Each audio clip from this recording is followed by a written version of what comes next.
Hello, everyone. Thank you again for joining in. And in interest of everyone's time, I think some people will still keep joining in. We have a lot of people joining in quickly, but we must start now because all of our eminent speakers are already here, and we must adhere to the schedule. So I would like to welcome all the speakers for today. Before we start off, we have Shri Samir Onhale, who's the CEO of Thane Smart City Limited, Mr. Arun Prakash, who's the CEO and Municipal Commissioner for Agra Smart City Limited, Mr. Vishal Khalde, who's the founder and CEO of Xeon Waste Managers, a Blue Planet company, and Ms. Yuthika Puri, who's Scientist D in Central Pollution Control Board. So thank you everyone for joining in on time. And I'll just quickly set the tone of the session today. So firstly, this is the second webinar of the series that we have been organizing between the Green Dream Foundation and Smart Cities India Expo, with the intent of educating people about the waste management related things during the COVID-19 situation. We generally talk about waste management a lot. However, it's very important to understand how does that entire thing change during the coronavirus outbreak. How does segregation at source, how does collection, how does management, all of that change. So in the first webinar, which was again attended by more than 230 people, we saw people raised a lot of questions of understanding about what has to be done to manage waste better, and the simple and natural answer was decentralized waste management is the way to go. While the streams of the waste have also been impacted, let's understand that India's waste problem has been growing, and because a lot of us are interested in this domain, we already know those numbers, but still I'll mention a few numbers. With more than 65 million tons of waste being generated per annum, I'm talking about municipal solid waste, only 45 million tons is being collected. So you can clearly see that 20 million tons is not even being collected as of today, which is a huge concern. At the same time, out of this 43 million, this number, only around 12 million tons is treated and 31 million tons is dumped in landfills. And I think this latter fact of the waste going into landfills is not a surprise, because we are surrounded by mountains of waste, which we see all around the cities, especially on the boundaries of the cities, and we feel that throwing the waste away there is throwing somewhere in another planet, which is not the case. So decentralized waste management is something which has been recommended and adapted throughout the country over the last few years, especially after the rollout of the solid waste management guidelines in 2016. A lot of success stories, in fact, have come in about managing the waste in a decentralized fashion. So to decentralize, by that I mean managing the waste literally at the source without having it transported or traveling a lot, which creates a lot of benefits, and not doing so creates a lot of issues. If you're not managing your waste in a decentralized fashion, understand the requirements for the land is huge. A significant amount of budgets need to be allocated for collection and transportation of this waste.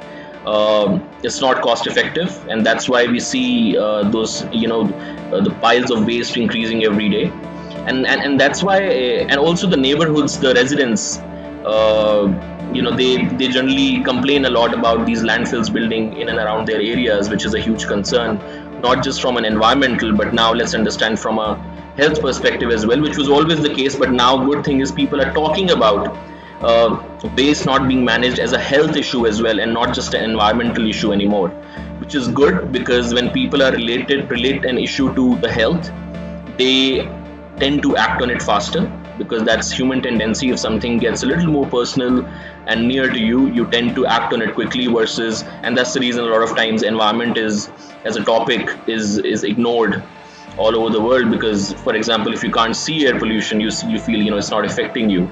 And now with the recent studies coming out, we also know that air pollution kind of increases the probability of someone catching the COVID-19, which was already known, because it leads to increase in the chronic diseases, the probability of it. So I have a few facts to share on my side as well, but our eminent speaker, Shri Samirji, who's from Thane Smart City Limited, is pressed on time today because he has another meeting to attend at 3:30, but he made sure that he attends this meeting because he wants to share some very interesting facts of what initiatives he has taken, his team has taken in Thane.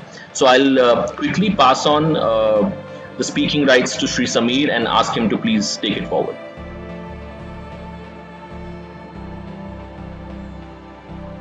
Over to you, sir.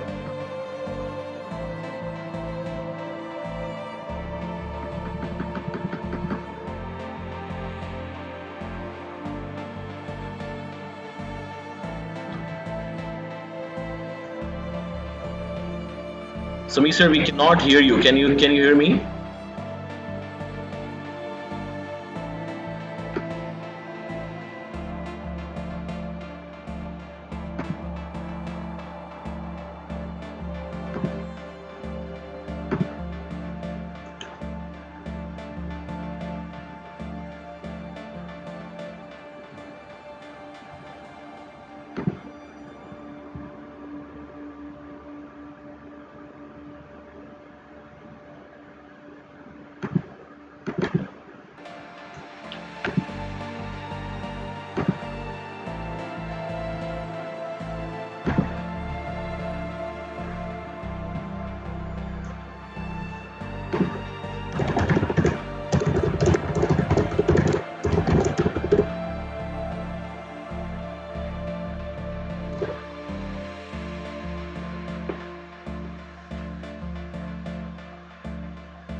I think Samirji is trying to log out and log in again. Apologies for this issue.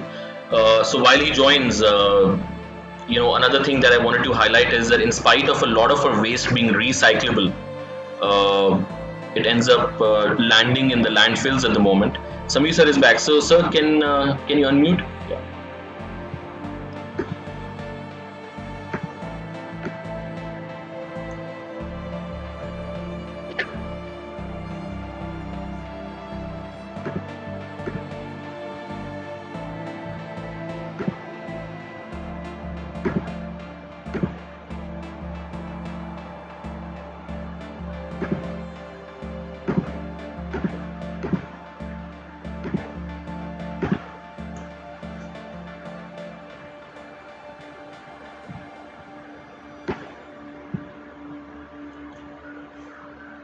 Okay, I think we still cannot hear Sri Samir Onale.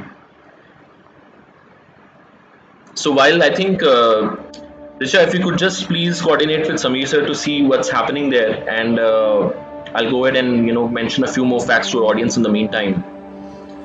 Uh, so I was talking about. Yes, Ashish. Yes, Richa. Yeah, he was just logging in a while. Okay. He's trying to log in again.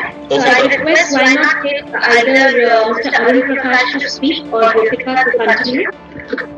Yeah, let's do that. Yeah. Yes, thank you. Arun, sir, if you're there, please respond to Ashish's query.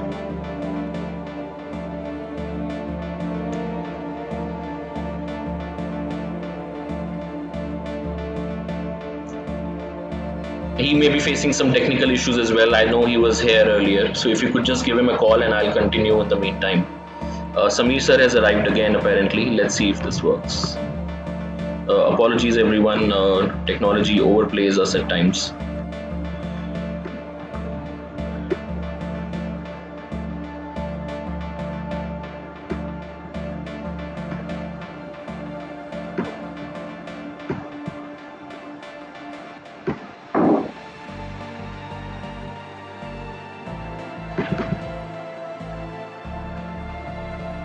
Okay.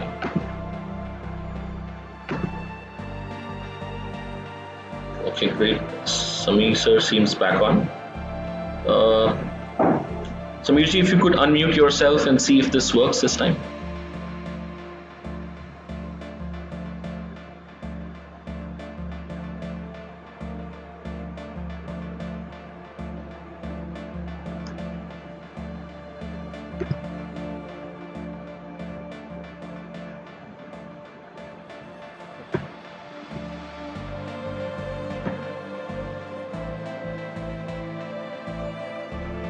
Okay, so Shri Arun Prakash ji from the Agra Smart City Limited is with us.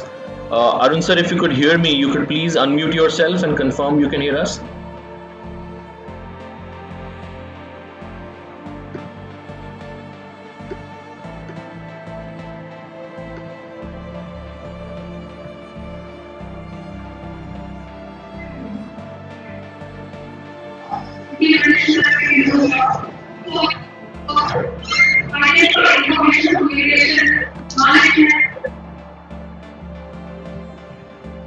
Okay, while Richa, you please figure out the technical issues. I'll start off in mentioning other facts in the meantime, please. So what I was mentioning earlier was that in spite of a lot of waste being recyclable, and we have seen that trend across the landfills, these recyclable waste ends up being the dump yards due to the lack of efficient waste management. This can easily be tackled if the waste is being tackled in a decentralized fashion. And while we hear that a lot of cases when decentralized waste management was being implemented throughout the country, a lot of times the neighborhoods and the residents have issues because of the bad odor. However, we have a presentation coming up later today as well, and there are many more across the country where solutions for decentralized organic waste have also been implemented, addressing all those issues so that there is no bad odor, it is hygienic. At the same time, the outputs are valuable, because I believe whatever you're recycling or processing, the key lies in making sure that the outputs are very valuable, which means it's not just compost, because we've seen a lot of scenarios as well wherein just compost is generated. These people who are recycling don't know what to do with it. So however, if the outputs are valuable, something on the lines of gas or electricity, then it makes a lot of sense and creates sustainability in the process. Shri Arun Prakash ji, I can see you in the video. Can you hear me? Could you please unmute yourself and confirm? Yes, I'm hearing you. Okay, lovely, sir. Hello, thank you so much for joining in. If we could have you share your thoughts first, because Sameer Onalaji is facing some technical issues, so we thought we'll move on to the second presentation. And if you could share your thoughts on decentralized waste management as to what has been happening in Agra, we are very excited to know about it, especially during the coronavirus situation. And if you want to highlight something specifically from a decentralized waste management standpoint. Yes, Agra, can I speak in Hindi? So you could use both Hindi and English, not a problem. Okay. Agra is, as you know, the first district in UP where Corona is detected in early week of March. So we are facing a lot of problem to collect the decentralized waste of COVID. But now we streamlined it and plan it well. And we are just focusing to take it separately from the other solid waste, from house to house. Agra में करीब जो door to door हमारा collection का काम हो रहा है, उसमें हम लोगों ने हर गाड़ी पर एक पीला बैग दे रखा है, जिसमें कि जितने भी संक्रमित वस्तुएं हैं वो हमारे कर्मचारियों को ब्रीफ किया गया है बाकायदे। वो उस पीले बैग में उसको रखते हैं। और JRR जो हमारा बायो मेडिकल वेस्ट के इंसिनरेशन प्लांट है, उनसे हमारा टाइप है और वो वेस्ट का माल ले जाकर के उसको प्रोसेस करते हैं। Sure, sir. संक्रमित कूड़ा हमारे सॉलिड वेस्ट में न मिले, इसके लिए जो 100 कर्मचारी हैं वो लगाए गए हैं उन क्षेत्रों में जो कंटेनमेंट हॉट स्पॉट और पॉजिटिव केसेस हैं, क्वारंटाइन प्लेसेस हैं, उन जगहों पर उनको ब्रीफ किया गया है कि वो प्रॉपर मास्क, ग्लव्स, उसके अलावा PPE किट में ही रहें और वहाँ से जो कचरा जनित हो रहा है, संक्रमित कचरा, वो सॉलिड वेस्ट में न मिले, इस पे वॉच रखें। इन केस यदि कोई मास्क या गलती से कोई ग्लव वगैरह आ जाता है हमारे सॉलिड वेस्ट में, तो तुरंत हाइपोक्लोराइड का उनके स्प्रे करें और स्प्रे करने के बाद उसको 72 घंटे तक सुखाने के बाद देन उसको फिर प्रोसेसिंग के लिए दें। तो ये सारे जो तरीके हैं, जो ICMR की गाइडलाइंस है, CPCB की गाइडलाइंस है, उसको हम लोग पूरा फोकस करके और पूरा स्ट्रीमलाइन किए हुए हैं। अभी तक टचवुड आगरा में कोई स्वास्थ्य कर्मी संक्रमित नहीं होने पाया है। ये सब प्रिकॉशन रखने के कारण ये बहुत बड़ी चीज मैं आपको बताना चाहूँगा। जबकि पुलिस के कर्मचारी, स्वास्थ्य के कर्मचारी और सब्जी बेचने वाले, ये सारे लोग कोरोना पॉजिटिव के संक्रमण के शिकार हुए हैं, लेकिन ये स्ट्रिक्टली इसको फॉलो करने के कारण और जितने प्रोटेक्टिव केयर्स हैं वो अपने कर्मचारियों को दे करके अच्छी उनकी ब्रीफिंग करने के कारण आगरा जनपद में कोई भी हमारा स्वास्थ्यकर्मी इससे अभी छूटा है, बचा हुआ। तो आगे भी जो चैलेंजेस हम फेस कर रहे हैं वो ये फेस कर रहे हैं कि ये बहुत ही वल्नरेबल पॉइंट है कि सॉलिड वेस्ट में ये संक्रमित कचरा ना मिले, क्योंकि घरों में लोग जो स्लम्स हैं जहाँ पे प्रवासी मजदूर अभी आए हैं भारी मात्रा में, तो उनके द्वारा जो चीजें यूज की जा रही है, प्रोटेक्टिव गियर जो यूज किए जा रहे हैं, वो कहीं ना कहीं बहुत कम मात्रा में है और सारे चीजें होने के कारण नहीं हो रहा। लेकिन ऐसा भी नहीं कहा जा सकता कि नहीं मिलेगा। तो सॉलिड वेस्ट में कुछ न कुछ संक्रमित कचरा आ ही जा रहा है, तो उसको एक जो उसके लिए भी व्यवस्था की गई है ताकि वो संक्रमण न फैला दे सकता। आने के बाद जो हमारा सफाई कर्मी है पूरे प्रोटेक्टिव केयर में रहे और सोडियम हाइड्रो का पर्याप्त मात्रा में हमारे पास स्टॉक है। हमने बहुत सारी जो मशीनें हैं, हमारे पास करीब 200 ऐसी मशीनें हैं जो पिट्ठू है 10 लीटर उसमें आ जाता है, 9+1 लीटर हाइड्रो के रेशियो में हम उसको मिलाकर के स्प्रे करते हैं। तो वो हमने दे रखा है, अपने हर गाड़ी पर दे रखा है, हर सफाई कर्मचारी को दे रखा है। और जो गाड़ियां हमारी ये सॉलिड वेस्ट होती हैं उनको भी हम 2 बार डिसइंफेक्ट करते हैं।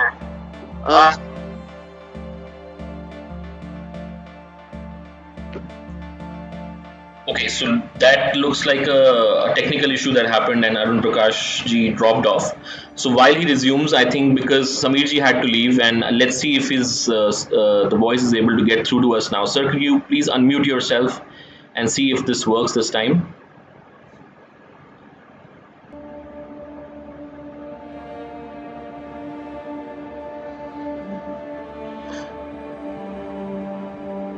Okay, so unfortunately, sir, we still cannot hear you,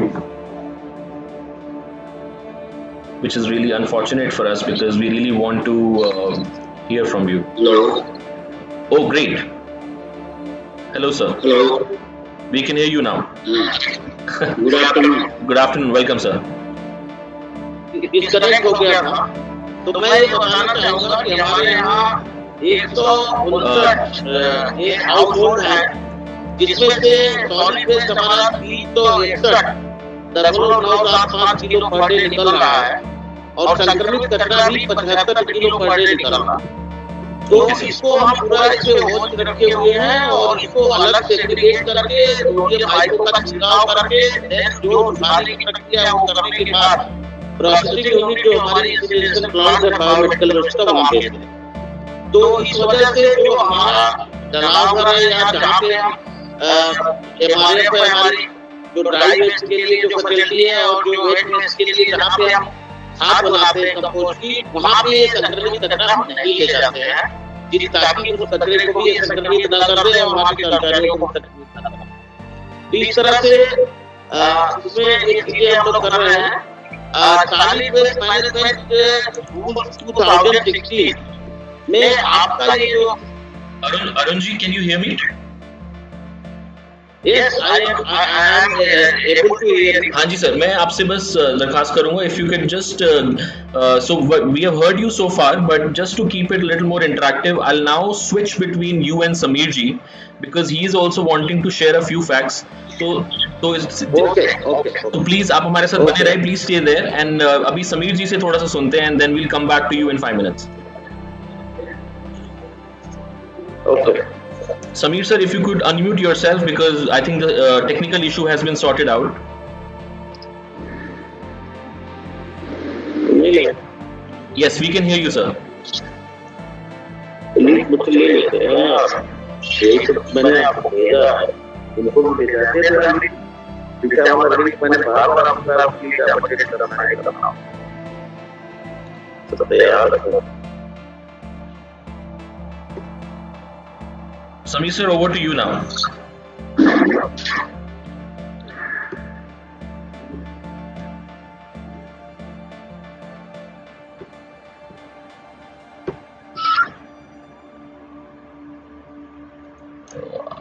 I think you are speaking. Hello? Again, we cannot hear you. We were able to hear you at that point of time.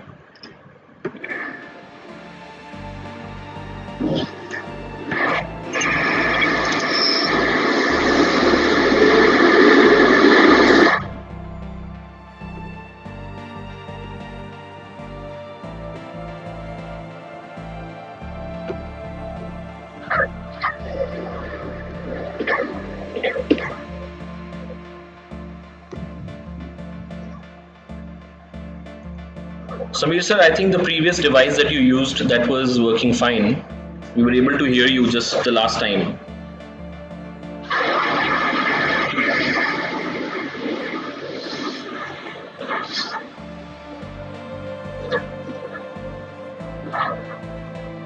Okay, looks like he's trying to make that change. If you could try and unmute yourself. And also, just to summarize what Arun Prakash was saying from Agra Smart City Limited, he mentioned that the good news is that in spite of a lot of hazardous waste and contaminated waste being mixed and coming along with the municipal solid waste, the good news is that none of the municipal workers have been impacted so far, and they're sending all the biomedical and hazardous waste to the processing facilities as recommended per the CPCB guidelines for scientific disposal. We will be hearing about what are these guidelines and how does the adherence look like from Ms. Yuthika later today. I'm just trying to see if we are able to get Mr. Sameer to speak now.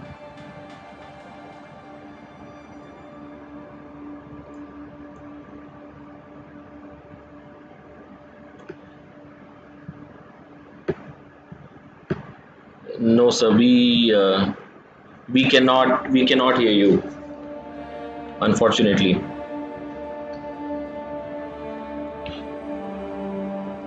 Also, I'll request other attendees to keep their web cameras off. Only the speakers have to keep their cameras on.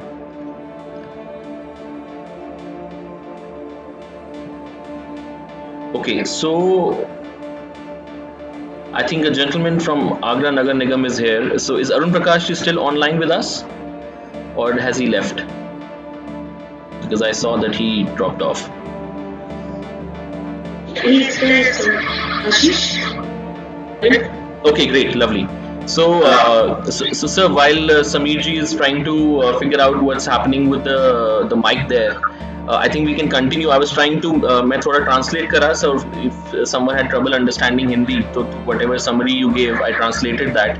So just a quick question on what you said, Arun ji. From a decentralized perspective, over the last few years, has there been a few stories कि जहाँ पे decentralized waste management, especially organic waste को लेके कुछ success stories निकल के आई हो आगरा से, so people would love to hear that.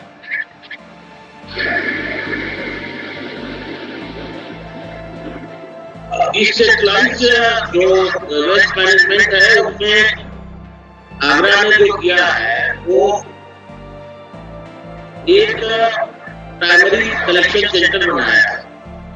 Primary collection centre पे पहले हम सेग्रीगेटेड मैनर में कचरे को इकट्ठा करते हैं, देन उसको रिफ्यूज कंपैक्टर में लोड करते हैं और तब उसको प्रोसेसिंग सेग्रीगेटेड मैनर में प्रोसेसिंग सेंटर पे ले जाते हैं। Okay. तो हमारा एक तो प्राइमरी कलेक्शन है, जब सेकेंडरी करने से पहले वो हमारे सेंटर पे आता है, कलेक्शन सेंटर पे आता है, और वहाँ हमारे पास पूरा स्कोप रहता है कि कचरे की क्वालिटी को हम देख लेते हैं, कचरे की कंटेमिनेशन को भी देख लेते हैं, और वहाँ पे स्प्रे करके वहाँ पे जैसी जरूरत होती है कचरे के हिसाब से वो प्रिकॉशन को वहाँ पे प्रोटेक्टिव लेयर के माध्यम से ले लेते हैं। तो एक तो ये स्टोरी अच्छी है कि जो भी स्ट्रीट से कचरा आ रहा है, जो भी हाउसहोल्ड से कचरा आ रहा है, उस कचरे का जो सेकेंडरी ट्रांसपोर्टेशन है प्राइमरी कलेक्शन सेंटर से सेकेंडरी जो ट्रांसपोर्टेशन और प्रोसेसिंग यूनिट के लिए उसको बहुत गौर करने की जरूरत है। ट्रांसफर स्टेशन पर जो कचरा हमारा आ रहा है प्राइमरी कलेक्शन से, वहां से सेकेंडरी के लिए जब जा रहा है, उस बीच बहुत ही हमको विजिलेंट रहना होगा कि हमारे कचरे में कोई कंटेमिनेशन तो नहीं आ रहा है जो हमारे कर्मचारियों के हेल्थ के लिए हैजार्डस, वो हम लोग टेक केयर कर रहे हैं। दूसरा जो है कि हमारे यहाँ सबसे अच्छी बात जो है कि हम कंपोस्ट खाद पूरी तरह से बना रहे हैं और हमारे फैसिलिटी हमारी 120 मीट्रिक टन की है। इसमें हम सेग्रीगेटेड जो ड्राई वेस्ट है वो वहाँ ले जाते हैं, वहाँ के 25 तरह से वो सॉर्टिंग होती है, RDF वगैरह बना करके उसको हम जो हमारा पार्टनर है पीपीपी पार्टनर, वो उसको अपना सेल करता है। कंपोस्ट के लिए भी हमारा ट्रिपको से टाइप है, ट्रिपको खाद ले लेती है हमारी जो खाद। तो ये चीजें जब तक पूरा बैकवर्ड फॉरवर्ड लिंकेज के साथ हम नहीं करेंगे, इस समय कोविड-19 में हमें बहुत ज्यादा वॉचफुल रहना है, खास करके कंटेमिनेशन जहाँ है, जो कंटेनमेंट जोन है, हॉटस्पॉट एरिया है, रेड जोन है, क्वारंटाइन सेंटर्स है, उन सारे जगहों पर वो जो भी पेशेंट्स हैं या जो भी एसिम्प्टोमेटिक हैं या जो सारी और आईएलआई पेशेंट्स हैं, वो सारे लोगों को दोनों प्रकार के कचरे वहाँ जनित हो रहे हैं। एक तो संक्रमण के कचरे भी जनित हो रहे हैं उनसे, और दूसरा सॉलिड वेस्ट भी, नॉर्मल सॉलिड वेस्ट भी जनित हो रहा है। जो संक्रमण वाला कचरा है वहाँ के जो डॉक्टर्स हैं उनके थ्रू उसको सेग्रीगेट किया जा रहा है, और वो जो हमारे जो पार्टनर है इसके लिए जो वेंडर है वो उसको अलग से बैग में ले जा रहा है। इन केस गलती से कहीं कोई अगर सॉलिड वेस्ट में मिक्स हो रहा है, मास्क और ग्लव्स ही ज्यादातर मिक्स होने के चांसेस है, बाकी संक्रमित कचरा कोई नहीं ऐसा अभी तक देखा गया और मिला। तो मास्क और ग्लव्स की स्थिति में आईको इज द सफिशिएंट डिसइंफेक्टेंट, और उसको तुरंत वहाँ पे उपलब्ध रहता है, और वो जैसे ही दिखा किसी को उसको डिसइंफेक्ट कर देते हैं। गाड़ियों का डिसइंफेक्शन प्लस जितने हमारे वार्ड ऑफिसेज हैं, जितने प्राइमरी सेकेंडरी कलेक्शन सेंटर्स हैं, सभी जगह हमने वॉशिंग की सुविधा रखी है, लिक्विड सोप और बाकायदे वाटर टैंकर्स के माध्यम से कर्मचारियों को वॉशिंग की सुविधा दे रही है। तो ये सारी प्रिकॉशन देने के कारण जो हमारा इस समय वेस्ट मैनेजमेंट है वो बहुत इफेक्टिव तरीके से काम कर रहा है। पूरा शहर क्लीन है, पूरी एरिया क्लीन है, और नॉर्मल सफाई के साथ साथ जो संक्रमण वाला कचरा है उसका भी हम पूरा अच्छी तरह से ध्यान रख पा रहे हैं। Sure sir, sure. सो मैं इसको थोड़ा इंग्लिश में ट्रांसलेट कर दूंगा because couple of people are saying कि हमें हिंदी समझने में थोड़ी प्रॉब्लम है। Arun Prakash ji has highlighted that they have facilities built, and a lot of focus is there on collection of movement of the waste from primary to the secondary collection centers, and the waste is disinfected just in case there is some kind of contamination, and generally the contamination is through use masks and gloves.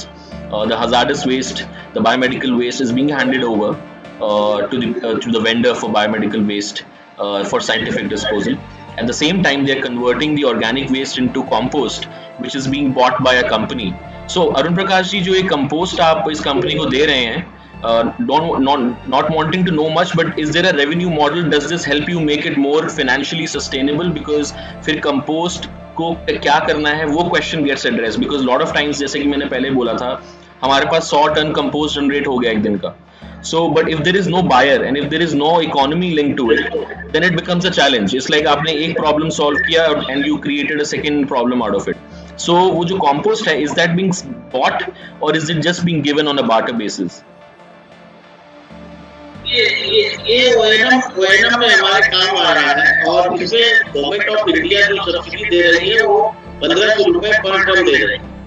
तो एक तो subsidy हमें मिल जा रही है, plus जो हमारी जो खाद है वो बहुत ₹3.80 पर केजी के रेट से ट्रिपको खरीदता है। तो कुल मिलाकर के हमारा ऑपरेशन एंड मेंटेनेंस कास्ट निकल आता है 300 मीट्रिक टन खाद हम बना लेते हैं। So that's very nice. So Arun Prakash ji, ये जो आप कंपोस्ट बना रहे हैं ऑर्गेनिक वेस्ट से, Are you using कोई specific technology or is this done through open composting या कोई technology is being utilized to convert this? This is windrow composting. Windrow composting. Okay. इसमें जो windrow बना देते हैं, windrow पे कचरे को डाल के उसमें कुछ केमिकल डालते हैं, एनाब्लोन वगैरह, जी। और उससे वो जब डिकम्पोज हो जाता है, देन उसको फिर कन्वेयर बेल्ट के माध्यम से क्रशर होता है, उसके क्रशर में डालते हैं। Sure. In fact, sir, and that's good. Good to hear that, because the scientific disposal is very important, and I always say that जो भी हम चीज recycle करें, whether it's wet waste, dry waste of any kind, the output has to be such that it drives the triple bottom line. Wherein by triple bottom line I mean कि उससे environment को benefit मिले, society को benefit मिले, and the overall a financial model gets generated. तभी those structures can be sustainable. Otherwise, we have seen across the country a lot of projects in the past used to fail because they were just money guzzlers कि उनको बस उन पे पैसा आप लगाते जाइए, but the output is nothing. So, but good thing is I will not focus much on it. I think we have a presentation later today about some success stories where एक आपने mention किया, and then we have another success story mentioning talking about biomethanation and converting it into biogas and electricity, which creates again a very closed loop process. So, sir, we'll definitely talk more about that. Now, switching the mics, please. आप मेरे साथ बने रहें. Continue to stay with me if you can, please. Shri Samir ji has, I think, changed his equipment. Let me see if I can hear him now. Samir sir, can you hear me?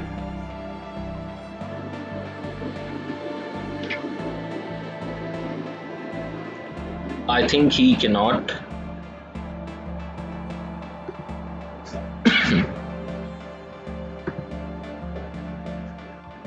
Okay,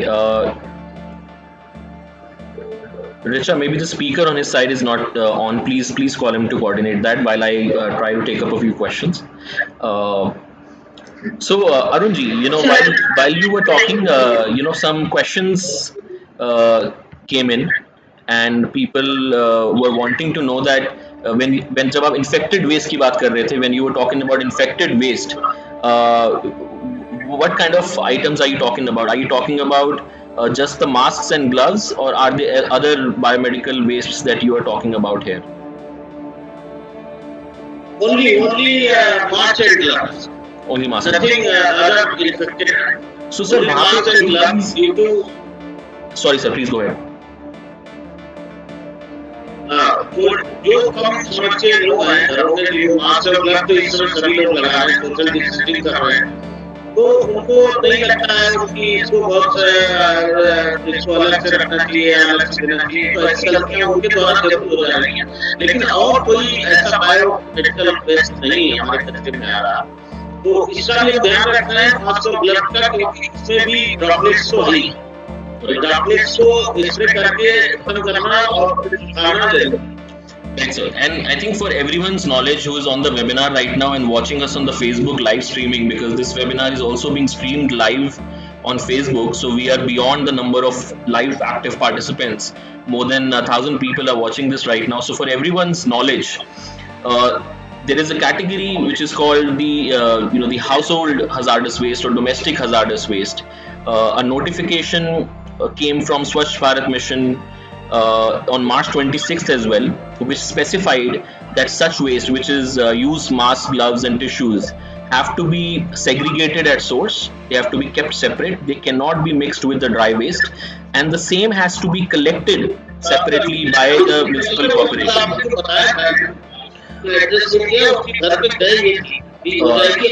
I'll just mute Arun Prakash ji. Just a second.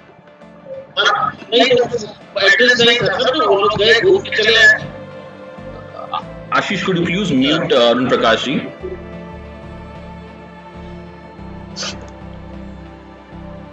Okay, great. Sorted. Thank you so much.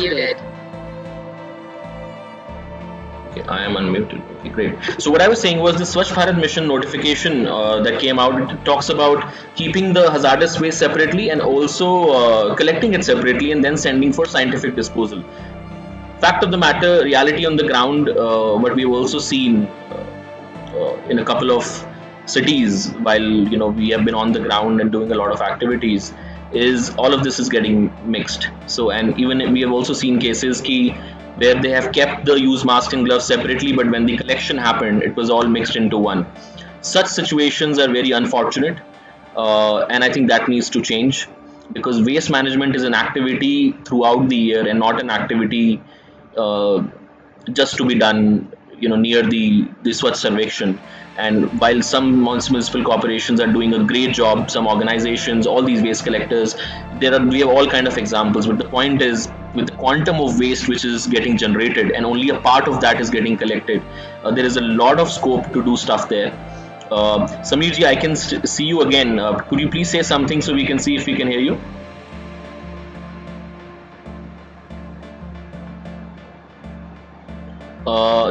I cannot hear you, sir. I think this seems to be a device specific issue, because he is able to log in and unmute himself. In the meantime, while the issue gets fixed, we have a question again. Arun Prakash ji, Ashutosh, one of our attendees, has asked a question for you. So if you could unmute yourself, I would like to ask you a question. It's a very basic question though, and I know this data is also available online, but it will be great to hear from you. In total, how much solid waste is being generated, ballpark, in Agra at this moment, and what percentage of it is getting collected and processed? The total waste generated in Agra is 512 metric ton domestic waste. Okay. And all are now processed.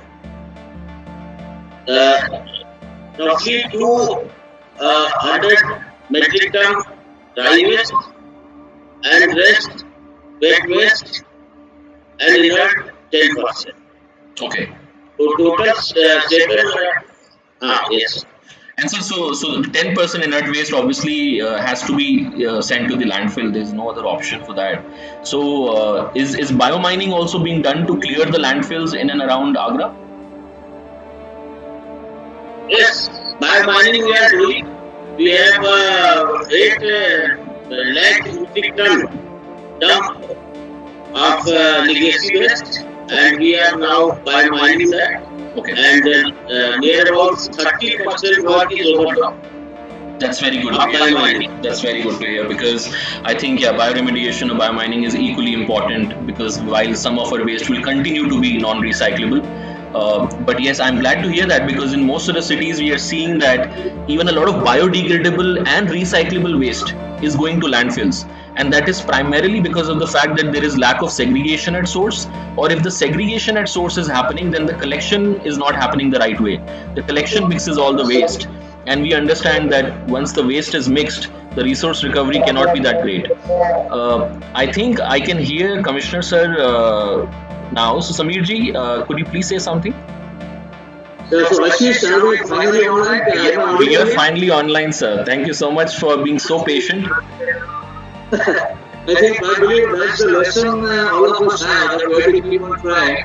Number one.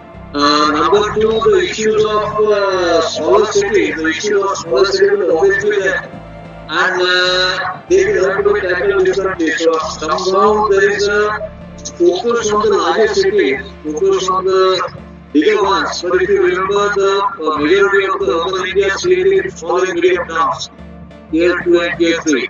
Yeah. So we will have to ensure, first of all, that the national narrative is not getting, sorry for this word, not getting entirely with the big, glamorous big city, but also comes down to the smaller tier 2, tier 3 and the smaller medium towns of India, because that is where the ideal urbanization of India is happening. Secondly, I would like to congratulate you for arranging such an event, live event. Because what we are seeing now is a shift over from the physical to cyber virtual. And this is some of the aspects that we will have to take over, not only in event management, but the usual way of functioning. Maybe this should be the new normal that we will have to work, and in that way, it's a good opportunity for the small and medium towns.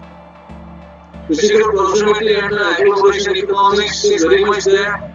but the internet, the data highway would make the entire world feasible for the agglomeration economy. This conference will now be recorded. Yeah, so first of all, after the post-COVID scenario, we are seeing major changes and major challenges to the urbanization and urban scenario, not only in India but in the world. Urbanization was all about densification, urbanization was all about agglomeration economics, urbanization was all about people staying in smaller area and contributing more and more to the national GDP. But now, COVID, of course, will make definitely certain changes. We will have to find out new solutions to contain it. I will use this opportunity also to share the actual frontline workers and what they are working on COVID-19. I think it's a bit of contradiction. This virus seems to be a bit of contradiction because it is not a new virus, we all know. It has been in India at least since measles and colds for 70 years. It is a mutation, it is this mutated novel strain which is creating challenges. A, it is extremely infectious. B, after the infection goes on, it does attack the vulnerable and the comorbid patient, and that gives rise to the death rate. And that is a matter of concern and worry for us. So these are the bit of two elements that we are seeing here. Otherwise, this virus gets killed by a normal soap water. That's the reason why we are saying so. Urbanization post-COVID-19 will have its own set of challenges, and the entire urban system will have to rise up to the occasion. Will have to do some out-of-box thinking, and the monopoly of municipalities in my view of the city will have to slowly disconnect. Knowing and unknowingly, we have a more bureaucratized and more legal organization approach for handling all the issues. And as far as the urban scenario is concerned, I think the limitations, if I use that word, of a municipal setup of a system to handle the urban challenges is showing some strain. And I think this is the right time to shift away from the municipal monopoly into other aspects of managing the city. In that context, the estimating idea of a smart city did make some resonance. Probably we have to shift to more community-based organizations, shift to more user-fee-based model, shift to more small entrepreneurship that might come up in the smaller cities of India. So, I again put my flag against bit sacrifice from my side because being a municipal commissioner, I'm still saying that the monopoly of municipality over cities needs to be reduced. Needs to be dismantled. Now, shifting to the specific topic of today's discussion on COVID-19 and the challenges of waste management. One issue is absolutely clear that the instructions of the Central Pollution Control Board, A, and secondly of the various guidelines and directives of the Ministry, it clearly says that the waste that comes out of a probable positive patient needs to be treated differently on the lines of biohazard. So, if a person is home quarantine, if there is an institutional quarantine mechanism, if there are whole hospital mechanisms, obviously the waste that is generated there, it might be a simple waste, it might be all your gloves and masks, we are using so much of us are wearing masks. But many times in smaller cities, we do find that the mask is going in a normal dry waste, we extend the range. So segregation is just not dry and wet. The segregation will have to include a separate arrangement for your gloves that I am using and the mask that we all are using. So that needs to be clearly mentioned that this is not a dry waste, this is a biohazard waste, you have to treat it separately. Second is the treatment protocol. Maybe next to Mumbai city we will have a brother-sister city arrangements here in which the biomedical waste does get catered on. But if you consider the entire, we almost have an urban system of 4,000 towns and cities in India. The biomedical waste management facility due to the sudden surge into the masks and gloves and PPE requirement is probably falling short. We will require a lot of investments in biomedical waste management also, and probably that is an opportunity for the private sector to come up and maybe use this opportunity to ensure that the protocol of biomedical waste is strictly enforced for all the waste that generates out of COVID-19.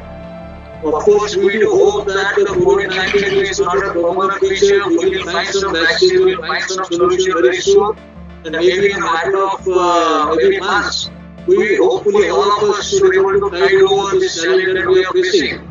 But waste segregation is extremely important, and in that sense, I believe the Swachh Bharat Abhiyan, which was started in India almost 5 years back, it created a lot of impact here to an extent that we are in a better position to manage. Had that not been the case, had that not been the national priority, had that not been the investment that we had, things could have been very bad. Another aspect I wanted to share regarding the Swachh Bharat Abhiyan, which was really helpful, is the open defecation free city. In fact, in Maharashtra, we are very happy that 50% of national open defecation free cities and the star rating cities come from the state of Maharashtra for the efforts that was taken here. And the viral load that can exist in the fecal matter is extremely dangerous. Therefore, the entire Swachh Bharat mission, which also works on sanitation, on ensuring open defecation free cities, in having proper community toilets, in having proper community protocol of cleaning those toilets is extremely useful. And I believe we will have to ensure that all this continues. Social behavioral changes are very important. I repeat, social behavioral changes are very important. We want that to be disseminated to larger and larger people. We are a country of 140 crores now, 1.4 billion almost, and reaching to 1.4 billion people is not an easy task. We'll have to use each and every opportunity that we have to reach to common people and suggest the 5 or the 6 principles that we have to follow. That use the mask, use social distancing, use hand cleaning, use regular office cleaning, use home cleaning, all those aspects which earlier we thought to be bit stingy or bit this thing needs to be changed. All of us will have to follow the new protocol of ensuring social distancing and using masks to defeat the COVID is a major behavioral change, and all of us can be a part of this mission. I think COVID-19 is not only of course, legally it is a job of government, legally it is a job of municipality. But I find some citizens interacting in such a way that it is none of their issue, it is not a responsibility at all. Such a mindset is not going to help. Each and every individual is an important COVID warrior for this fight against COVID in India, and I believe that is an important message that needs to be taken up. It can't be entirely only by municipality, it can't be done only by government. COVID is not a bureaucratic challenge, it is a social challenge which requires social engagement for that to happen. And the entire machinery is of course there to be a part of it and be on front line. But the focus has to be social engagement, the focus has to be a behavioral change by entire cities and not just 1 or 2 persons doing here. That's my thought, I think, which I want to share with you. Thank you so much, sir. That whatever you just said is actually the basis of whatever we want to do, because what happened with Swachh Bharat mission, I think, was much needed. And if that would have not happened, maybe we would have not been as prepared as we are to tackle the waste during COVID-19. So I completely agree with you. One thing that I would also like to add on, based on what I'm reading and based on my and my team's experience on the ground, I think overall when we talk about managing waste, a lot of times we start thinking about recycling different types of waste. We also have to think about how do we reduce the waste at source. At the same time, how do we reduce the amount of waste being sent to the landfills? And I think for the latter, decentralized waste management is the key. We have to reduce the load on municipal corporations to collect and transport these waste, kilometers away to the processing facilities, instead of having something within the vicinity of the bulk generators and manage all of that waste. And again, fortunately, majority of the waste, the majority quantum is the wet waste, the organic waste. And I think if that can be handled, segregated at source and just managed within the vicinity, I think it's a win-win situation for everyone. Again, both from an environmental as well as financial standpoint, because it is always more cost effective in the long run. What I've seen is when deploying decentralized solutions, and please correct me, all the speakers who are here, I've seen people start comparing the immediate cost, ignoring the long-term benefits. And those long-term benefits at the same time are, if you do the economics, that decentralized is going to be more beneficial for you, even from a financial standpoint and economic standpoint, because you are saving not just on the collection of the waste, the transportation of the waste. At the same time, like I said earlier, if you have deployed the right solutions for managing that waste in a decentralized way, the outputs will pay back for the operations, maintenance, and the people involved in the process. Exactly how we heard in the case of Agra as well. The compost is being sold. That's a great model. In some cases, if you're converting your organic waste into something like a biogas or electricity, which eventually is a valuable item, that pays back for the entire thing in the process. So I think that's very, very important. And I'm not sure, and also sir, congratulations on the recent movement that has happened. We learned yesterday that you're now the municipal commissioner for Ulhasnagar Municipal Corporation. But your experience in Thane until yesterday, what kind of things have you seen? What are the trends related to decentralized? Are people ready to change their behavior? Because you also talked about socio-behavioral changes, which requires some innovative IEC work. By IEC, I mean information, education, communication. I would love to know what kind of behavioral changes have you seen that have worked, and what are the challenges you have seen in Thane recently? Actually, before coming to Thane, I was working as a state mission director from Maharashtra for Swachh Bharat. So I can in that earlier capacity job of also 400 cities of Maharashtra anyway. First of all, ocean of waste has to be reconsidered, re-evaluated, reframed in life. We had tried a small experiment in a small town called as Sugamni in another district in Maharashtra. This was a zero waste food concept. It was a local initiative done by the local council, I believe, and the local what we call it, president of the council of Sangamne. And they had created a model of zero waste. The idea is, there is first of all nothing called waste. It is only a resource which is lying at the wrong place at the wrong time. So once you ensure that it comes to the right place at the right time, the right purpose, it is no longer waste, it becomes waste. So I think this, I do find that a lot of, at a very basic conceptual level, we still are caught in this trap of over waste, which I think needs to be changed. So wherever I keep on saying there is nothing called waste, there is only resource. That resource might be at wrong place at wrong time. The job lies lying it, shifting it to the right place to right time. It will not be do. In fact, I had tried an experiment and I changed the name of the department from solid waste management to resource upcycling department. Whether you like it or not, India is a caste-based society, and the notion of pollution and purity and the notion of waste and unflexibility is all linked with this idea of waste. And whether you like it or not, we as a English speaking upper middle class will have to take the responsibility of this cultural, or I don't know what to call it, but the notion of waste and the social stigma that became attached with it, still continue, and that of course after Swachh Bharat and after the highest officers giving prestige to that has started moving. But essentially, I believe this is, I would like this to be a very important takeaway that first of all, forget the word waste. It's only a resource.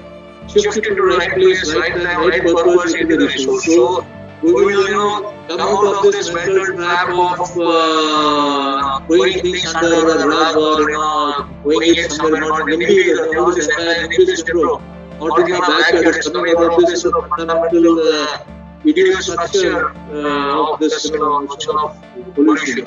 if I may use Andhra Pradesh, my own sociology days, that's what we really learned as far as those notions are concerned. So first of all that, secondly, the challenge that I will not blame citizens for that very much. I will not blame someone or point someone because X is doing Z, Y is happening. Once these small changes keep on happening, that okay, decentralized model, yes. In fact, I go to the Sangamer model which was zero waste. Every home, there is no waste in the city, there is a single gram of waste in the home. So I believe we should try to have the shipment of zero waste homes everywhere. That entire waste management gets aggregated within your home, it becomes maybe a small manure there, you use it for home growing plants, A. B, whatever dry waste gets upcycled into the value chain of cardboard, paper and glass and metal. If you do that, there is no waste anymore.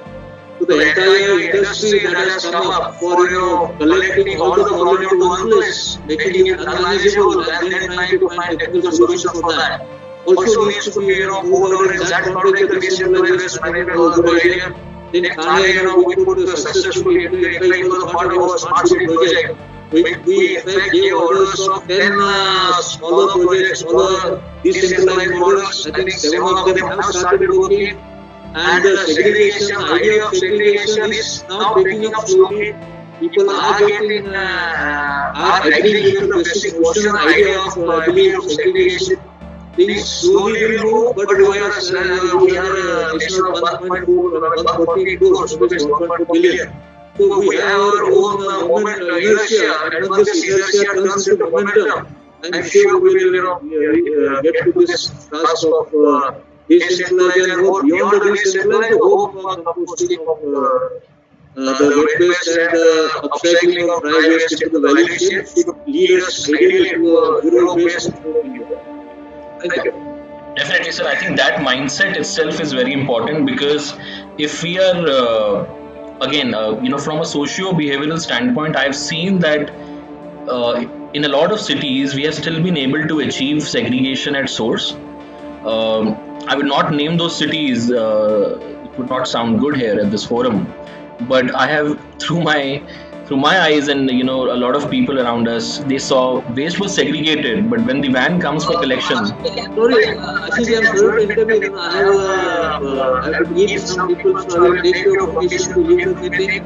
I will explain you a great lecture on your part, organizers part to address the important topic on waste management and power challenges. I wish you all the best, and I take your permission to leave the meeting and get on to my other work. Thank you so much, sir, for joining in. I really appreciate it. In spite of all the technical issues, you stood by, and we are looking forward to be in touch. And that's what matters. And thank you. We at Green Dream Foundation and Smart Cities India are very thankful that you joined in. Thank you so much, sir. So, what I was mentioning, I'll just complete that point, and then we'll move on to the next presentation for the day. And thank you, Arun Prakash ji, for being here. We have very interesting points coming up from our other two speakers. So I request you to please continue to stay connected. What I was saying, that in a lot of scenarios, and if there are some citizens here and individuals who experience this, they can mention this on the chat window. That we have seen people segregating at source, but when the tipper comes in for collection, they mix all the waste.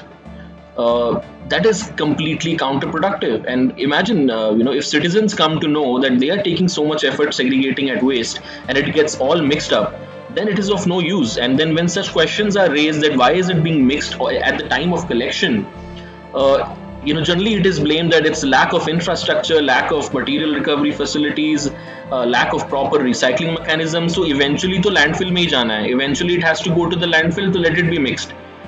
For people who care about the environment, or who are connected to the environment, or who are responsible for waste management, for municipal commissioners like Shri Arun Prakash ji, this is a very upsetting thing to know, right? So how can we address that? I think again one answer comes out to be again decentralized.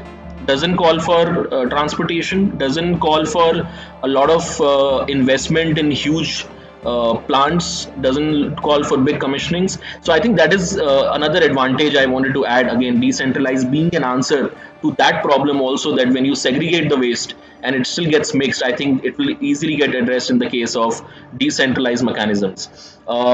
I think so. We have more questions coming in, but we'll take that definitely. In the meantime, if Vishal, are you connected with us? Yeah, I think he's connected. So Vishal, if you could turn on your camera.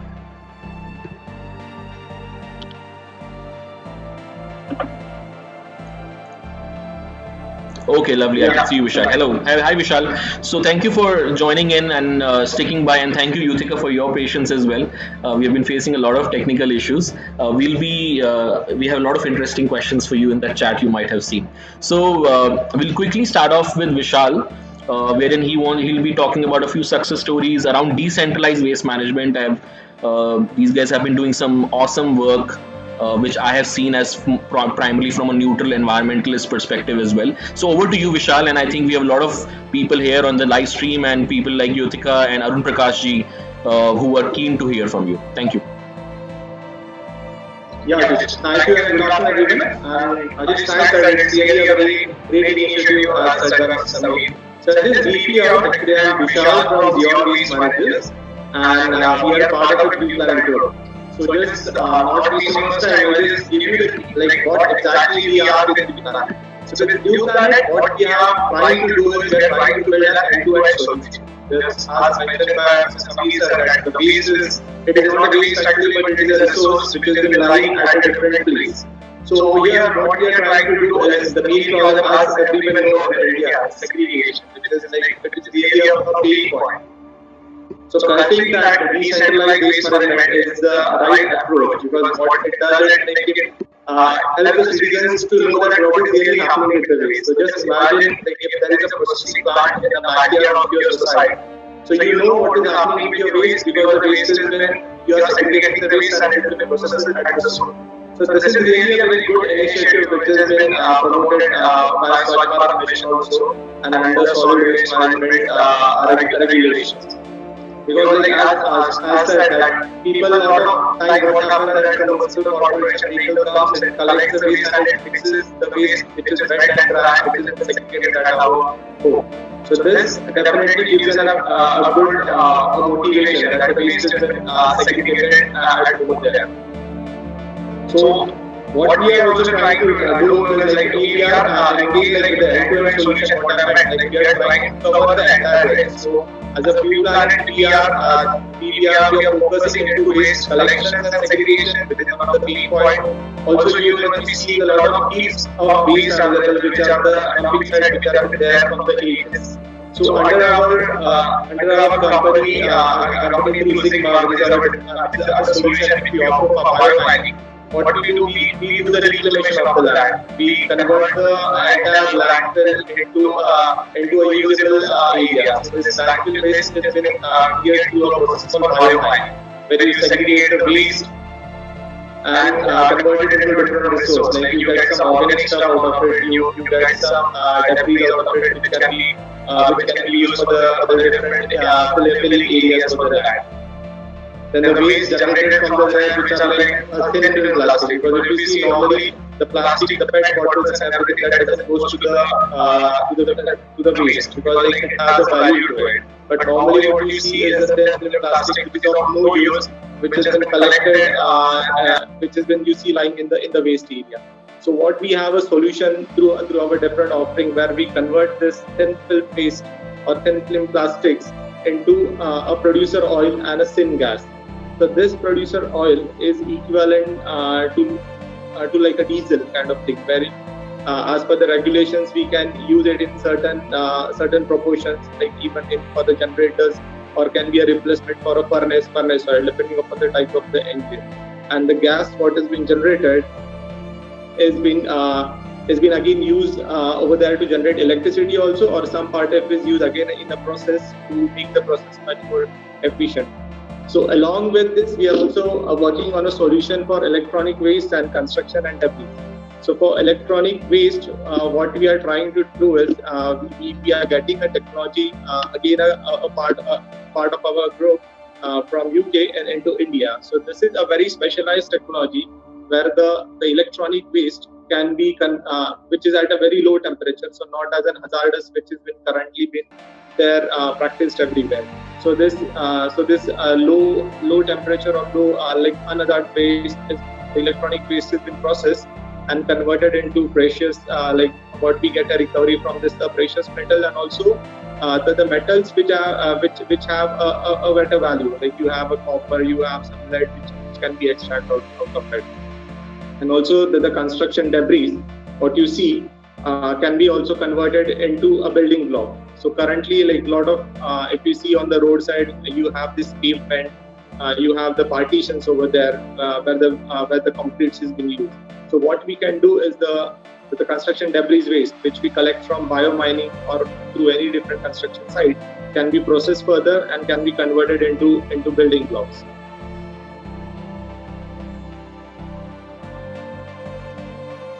And going ahead, so now I just focus more onto the decentralized organic, where we are specialized with Xeon. So we have came up with a product called Energy Bin.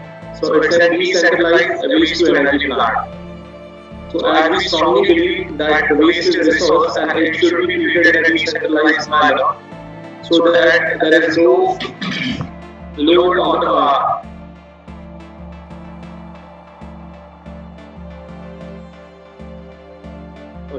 so there is no load on the landfilling side. So that is our end. So with this energy bin, we have installed it in different places, like for a big manufacturing company where you have like something 300, 400 workers, and you have your in-house kitchen, and you generate a waste. So this waste has been then converted into energy, which is in a form of direct use of the gas or electricity. Same, we have done some plants for municipal corporation that we are present in Indore, we are present in Bhopal, we are there in Noida, we are there in Pune Municipal Corporation in Calcutta, and also with many public sector companies. We are also working with SEZ, like we are with Tata, Reliance Park. So I would just like to share a case study of one of our plant which we have done in a company called Thiessen Group Industry. So this is one of our first plants, so which has been operated over there from last 6 years. We had been installed this project in 2014. So Thiessen Group Industry it's a German origin, and it has been situated in a place called Pimpri, which is part of a Pune district. So over there, around 1,000-1,200 employees are over there, and they generate roughly around 250 to 300 kgs of organic waste over there. So initially, what they used to do is that some rat picker, some waste agency would come, collect the waste, and just put it into the dumping yard or landfilling area. So like it was just a very unscientific way of disposal. But before even the Swachh Bharat came, thanks to their management, they understood that what harm they are doing to the environment by just dumping the waste into the open landfill area. So they decided to process their waste at the source, and this is where we got an opportunity to install our plant over there. So our plant, so when we installed our plant over there, so we converted this waste into gas. It's a decentralized waste into a gas, which has been used in the kitchen. So the plant is still in operation from last 6 years. And there is like the payback for them was like, as we all know, that people are very hesitant to spend on the fields because like they don't know that what will happen, and they just want an ROI out of it. But as really mentioned, that you should not just look at it ROI point of view, but still with this all concern, we were able to give a very good economical returns to them, and in less than 3 years the plant was free. And considering the depreciation and all, the plant would be free in less than 2 years itself. And so from last 6 years, we are operating and maintaining the plant. So the plant has been running with the full capacity over there.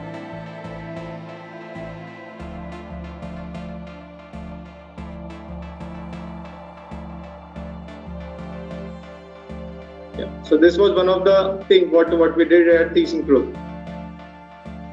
Yeah, Ashish, we can make it much more interactive. I think it's just making it just one way, if you want.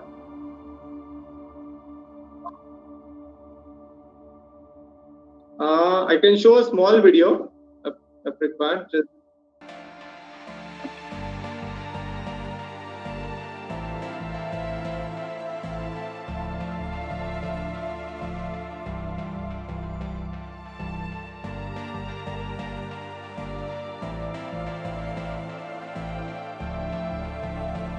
So we have installed this plant in 2014.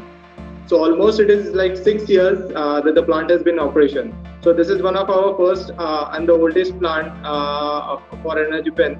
So it is as young as we are as a company.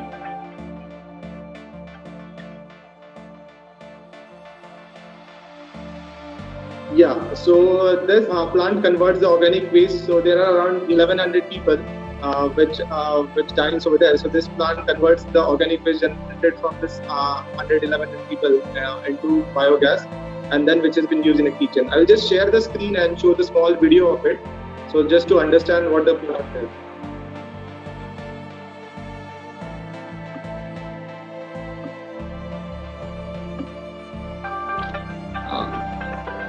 Are you able to see it? Hello?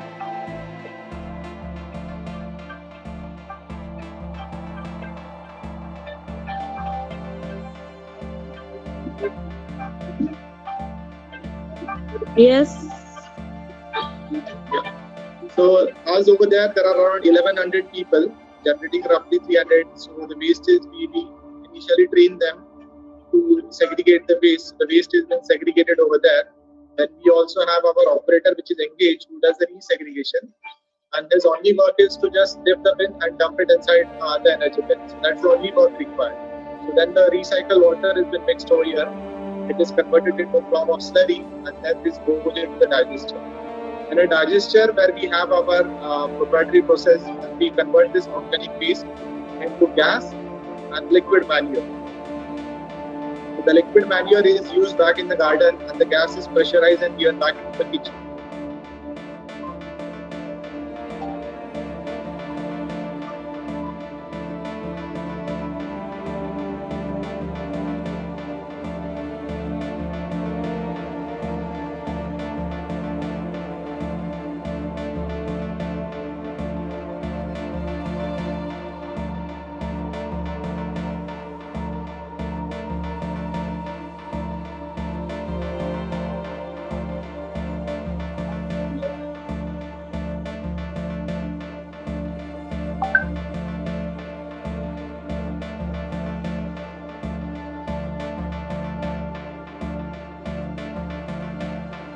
Yeah, exactly. As like it is a resource, but unfortunately, what is happening is that people are still very hesitant to spend something on a waste management, and unfortunately, like due to the budget as a constraint economic, so a lot of the people have to compromise on the technology or the quality of the product.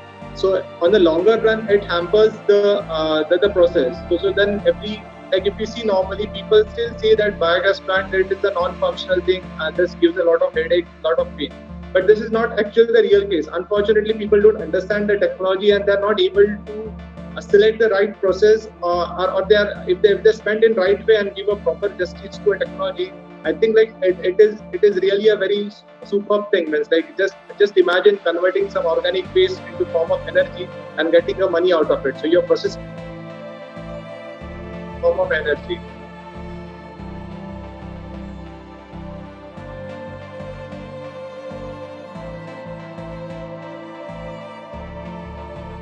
Yeah.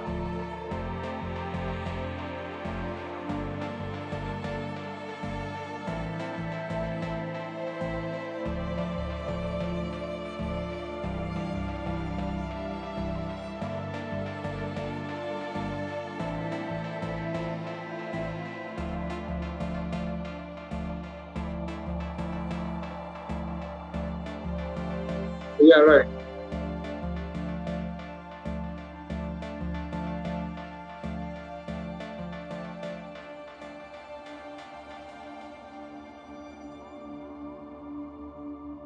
Yeah, right.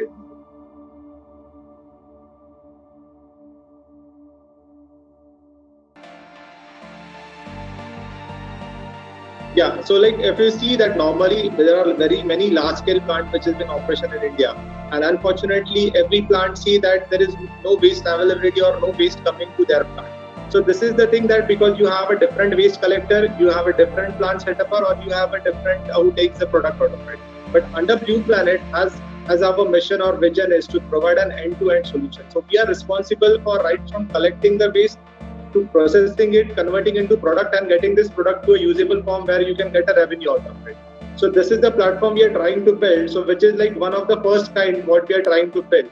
And with the consortium of the companies what we have, I think we are pretty near to achieving this. So even like I won't able to name the customer, but we are in a very at a final stage discussion with them. We are giving where it's a house, it's a township which has around 40,000 people, resident people, a private township. Over there, they have a very a landfill area which is in there, and the land is not in use.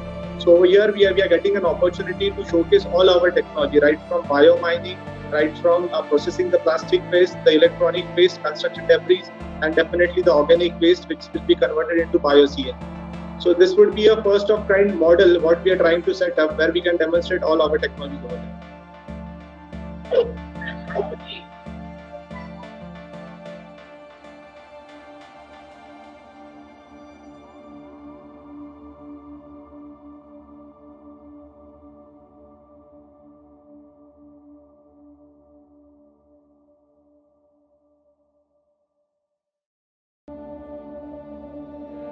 Yeah, if you see biogas as such, it is very popular in Europe. Means like it started with the large scale plant, and the temperature over there is like definitely like less than what it is there in India.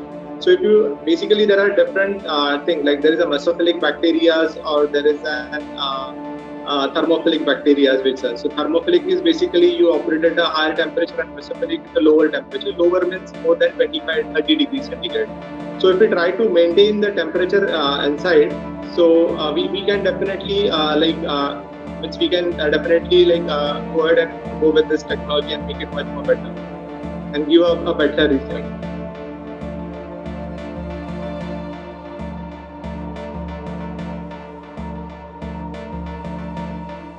Yeah, hi Vishal. Yeah, hi. Hi, see, I'm from CPCB. I just want to ask whether you have any setup in Delhi, or have you ever installed any of your system in Delhi? Yeah, we have recently installed a plant in Noida, Sector 52. Actually, I was not. I would have shared the pictures, but like okay, not an issue. Recently installed a plant in Noida, Sector 52, where it is under RWA. This Residential Welfare Association. So it's a 2.5 ton plant which has been installed over there. So the plant where we are converting it into electricity, and also we are in discussion with a couple of hotels which are just adjoining over there, and which would be the gas would be also directly utilized over there. Okay, so basically you have. Am I correct or not? Just let me know if I'm making the wrong statement. That your company is still connected only up to the level of RWAs, and other than that hotels. That's it. Because I need to make one policy. That is why I'm asking all these questions. As I said, like with under Blue Planet, we are a consortium. So we are handling a waste from as small as 100 kg what our solution energy bin offer, and recently we have backed tenders for 2 projects in Kerala. So we would be processing 200 tons of waste per day. So as we said, our mission or vision is to provide an end-to-end solution. So we can process a facility which is as small as 100 kg and which can be as large as 200 tons. So we have this variation with us. Okay. Yeah.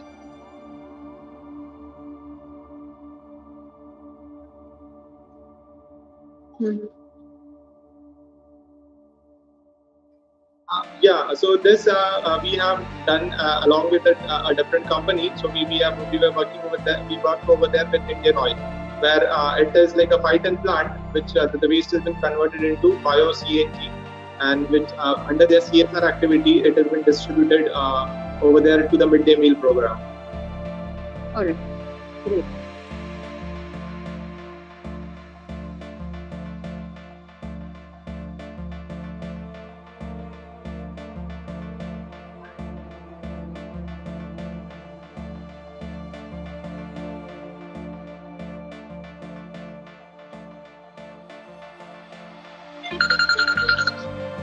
Exactly.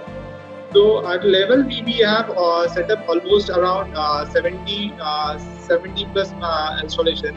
So we are the leading decentralized waste facility set in India. So in terms of decentralized, what we have set up. So we are there with companies like TCS. We are there with Reliance. We are there with JSW Group. We are there with Aditya Birla. We are working with municipal corporations. So we have a presence across around 15 states in India. We have also done one project for in Nepal, what it is, and we are also getting some traction from Southeast Asia.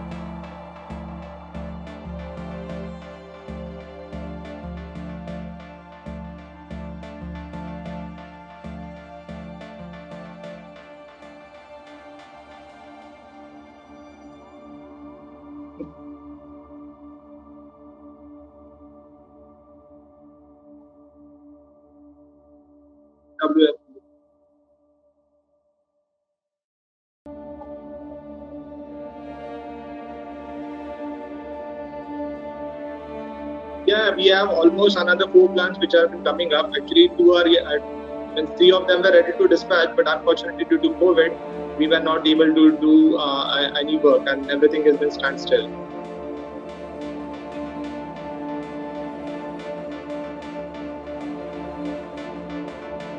Yeah, actually, there was some error actually, so I'm not able to get that thing done.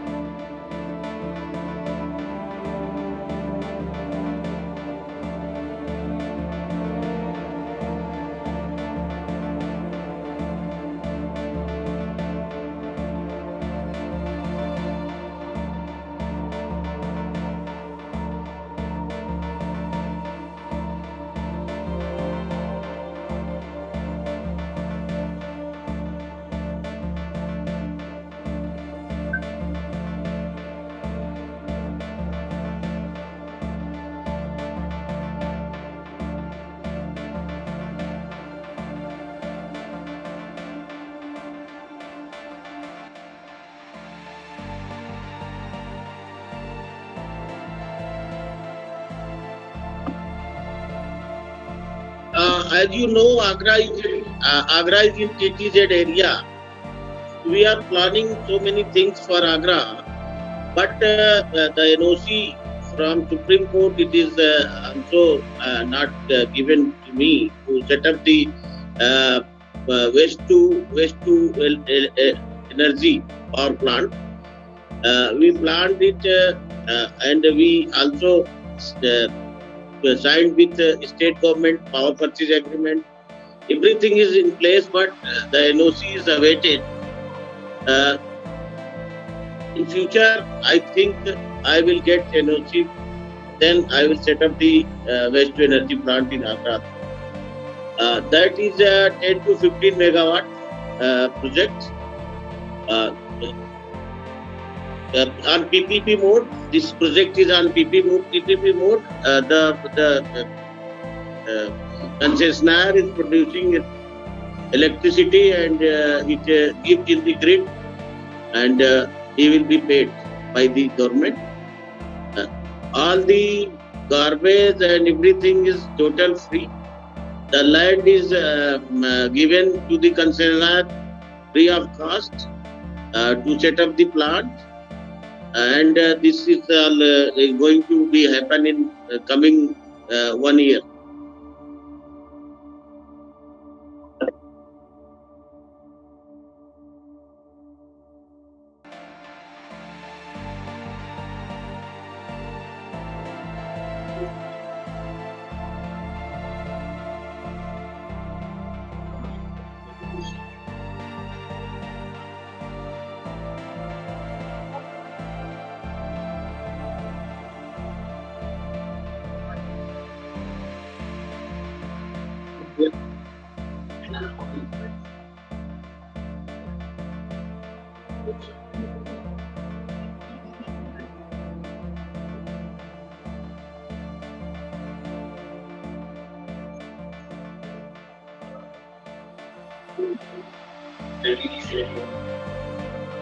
Yeah, so thank you, Ashish, for having me here. Basically, we have heard about the solid waste decentralization system and how RWAs and other ULBs are managing the things. But we are in COVID pandemic, and I think we should talk about the scenario, what is going on with respect to the entire waste management. So because COVID-19 is, we have numbers of positive patients with us who are being diagnosed, being treated in hospitals and isolation centers with us, and from where we have a lot of waste generation. It's not the usual figure is coming out. If I talk about the medical waste, that has increased by the 4 to 5 times, and our waste operator, the treatment facility operators, they are in mess. Because why I asked this question to Vishal about Delhi, because if I take the example of Delhi, we have only 2 operators to take care of the entire Delhi medical waste. And just because improper segregation, just because people don't have any idea about the segregation of medical waste and the general solid waste, they are keeping everything, and they are considering everything as contaminated waste, and which is going directly to the biomedical waste sector, and the my operators are really unable to handle the situation.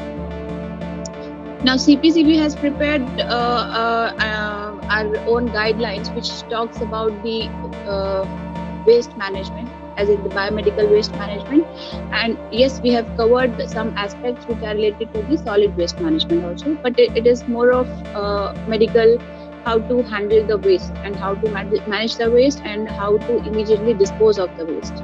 So if I touch the guidelines, I'll just give you a small brief on that. Our guidelines basically talks about the segregation aspects, talks about the workers who are really handling the COVID-19 biomedical waste. So about their safety, about the measures they need to take care of, and about the, for example, PPs, what all PPs they need to wear and how and when. So these aspects we have covered in our guidelines. So my guidelines, first of all, there are basically 4 to 5 important stakeholders. One is obviously the hospitals, where we have the COVID-19 isolation wards and ICU wards. Second is we have quarantine centers, camps, home quarantines, home care, where we have suspected or positive or a recovered patient with us. So definitely the medical waste will be there, of course. Then the other stakeholder is our common biomedical waste treatment facilities, where they treat the medical waste and there is a scientific disposal, scientific treatment is there at their facility. Next is our ULBs, because not only hospitals, we have waste from the homes also, other households also. Nowadays mask is mandatory for all, so in every house we have people wearing mask all the time, and if we are going to offices also, we are supposed to wear mask. So I have waste generation from those points also. So ULBs, because they play a very important role in this whole scenario, they are the coordinator between the generator and the treatment facility operator.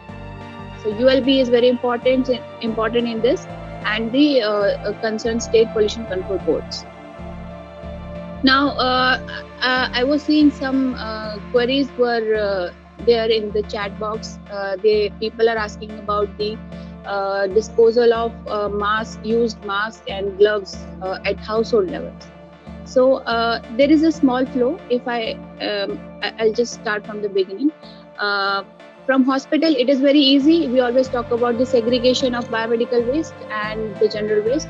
Again, the biomedical waste, we have some categorization. There are, I'm sure most of the people already know about this. There are 4 kind of color-coded categories we have. yellow, red, white, and blue. Yellow is most infectious waste. Red is basically infectious, but after the treatment, we can make, because red category we have 95% plastic. So we generally treat the waste and we send the waste for recycling. Next is my white and blue category. White is for sharp and blue is for glass waste. So this is how the waste is generated from the hospital. So we haven't changed our policy as in the legal framework for biomedical waste management, which which Ministry of Environment has notified under Environment Protection Act, which talks about the segregation, which talks about the other aspects of treatment disposal of waste. So in our guidelines, which is specifically for COVID-19 waste disposal, we haven't changed anything. This is as usual practice for segregation. The only thing we are giving more stress on is we are again and again saying that don't mix your general waste with biomedical waste. Now the people started getting confused with what items we consider as biomedical and general waste, the items, because in my isolation ward where positive patients are there, so there we have general waste and which are come into contact of those positive patients. So will that be a biomedical waste or general waste? So there is a hell lot of confusion over there. So in my guidelines, I have given and I've tried to give as much as possible the name of those items. For example, plate simply being disposable plastic or thermocol plate in which a positive patient is eating his food, and after finishing he's done with the food and some leftovers are there. So that particular plate will go in yellow waste, which is meant for the biomedical waste. It will be no more as a general waste. But yes, if a nurse is giving some fruit to that patient, so for example banana, she has already peeled off that banana, so that peel off will not become the biomedical waste because that was not in touch with the particular patient. So that is how we have given some differentiation. We have tried to cover as much as possible, and that is how my first version of the guideline came in March 2020, and further I'd given 2 more revisions, and just to give an update, my 3rd revision is going to come within this week because yes, this matter is being reviewed by the Honorable National Green Tribunal also, and NGT is very keen to for the aspects which is related to the individuals, not only the institutional level. So this is how the things are going on. And next, I think I've talked much about the hospital. The important point is quarantine centers, because the challenge here is they're basically apart from some few doctors, 80% people are not from the medical background, so they don't know what segregation needs to be followed. So there we have a major confusion of mixing, and in my yellow bag, which is meant for biomedical bag, 80% of waste is coming out as general waste. So this is the, and I'm glad that Arunji has mentioned that instead he's having such scenario, but still he's managing to tackle the situation, and none of his worker has got infection from such improper practice also. And yeah, this is the thing. Ashish, do you really want me to touch each and every aspect of the guideline, or this is the overview? I think because I'm talking as per the audience, in which sector they will be more interested. Yeah.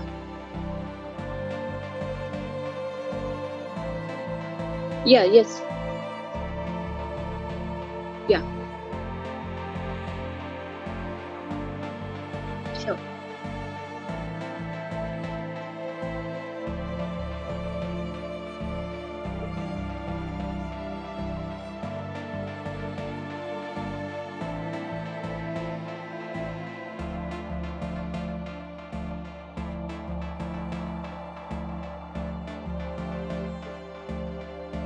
see, there is no difference. The only difference is we have in biomedical waste management rules 2016 and in solid waste management rules 2016, we have talked about and we have given definition of domestic hazardous waste.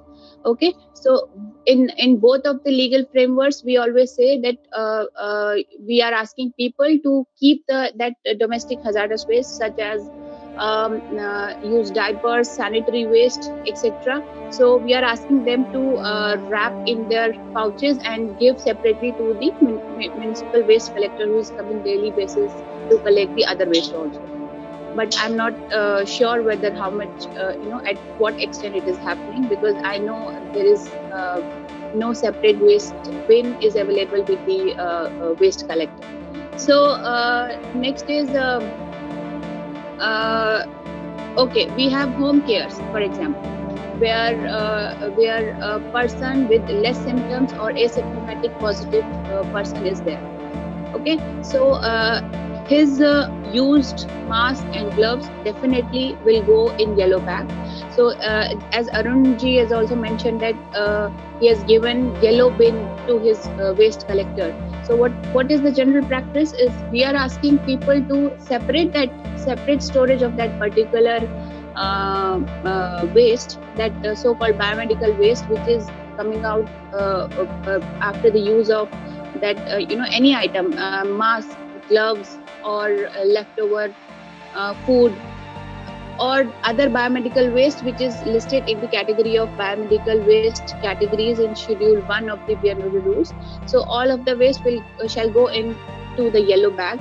But other than that, whatever the general waste is there, that will not at all go into yellow bag. So this is the household scenario we have talked. And if a normal other than home care, if a normal house is there, so people are using masks over there. I'm not sure whether they are using gloves, because at my home I don't wear gloves at all the time. At Max I wear mask whenever I'm going out. So what we have said, like to whenever you want to dispose of that mask, or you don't want to use it further, just wrap that used mask in a paper bag or some newspaper, just wrap it and keep that aside for at least 72 hours, and then simply give it to the waste collector, which is who is coming on daily basis to collect their other general waste or home waste. So this is the common practice.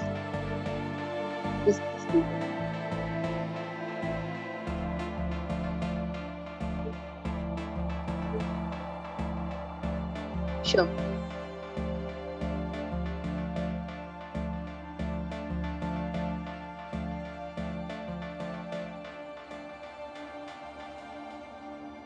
Okay.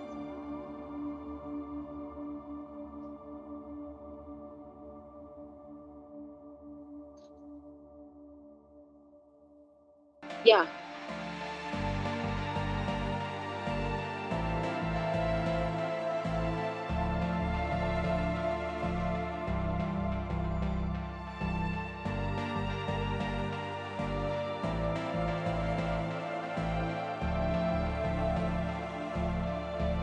No, I guess now in this COVID-19 pandemic season, I would say Maharashtra is doing well, because they have already framed their own guidelines, which are again in line with the CPCP guidelines. But yes, they are in better position to implement the same.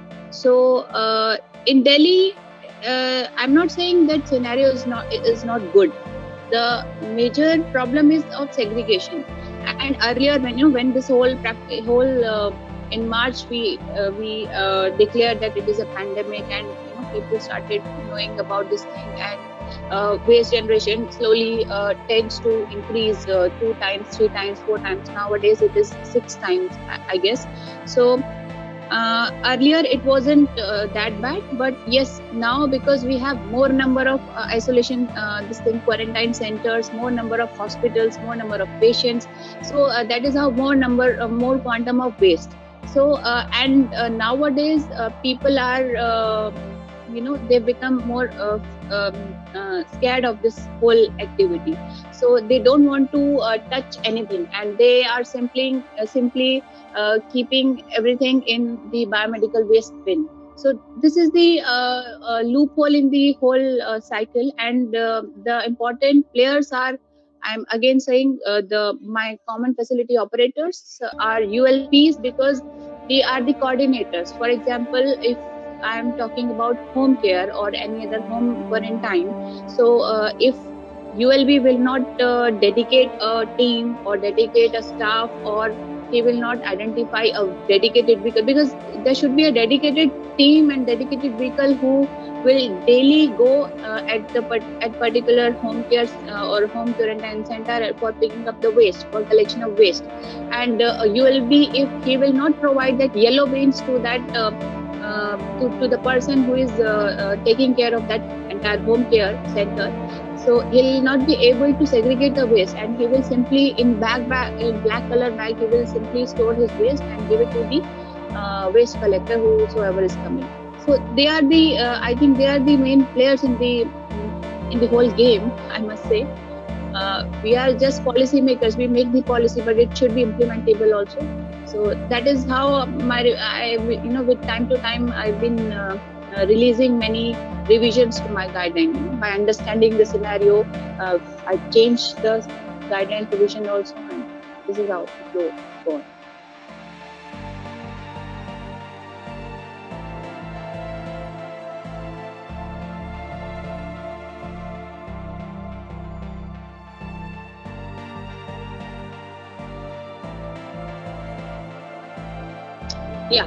Yeah, awareness is also one of the factor, and for that even CPCB, we are also issuing some do's and don'ts kind of things, and we are making our pictorial guidelines. We are just converting everything in a pictorial manner so that people could understand more easily, and we are circulating to every health department. Even I've circulated my do's and don'ts to every ULBs, to every district magistrate. So this is, awareness is very important, and we can include some NGOs also for that.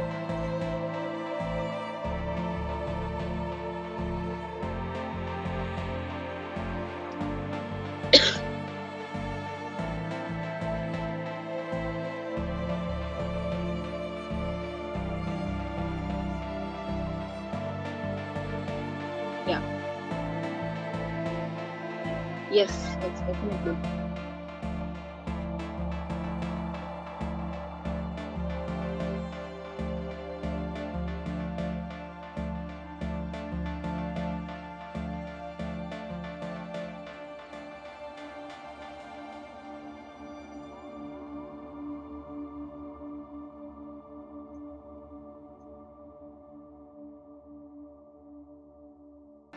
Yeah.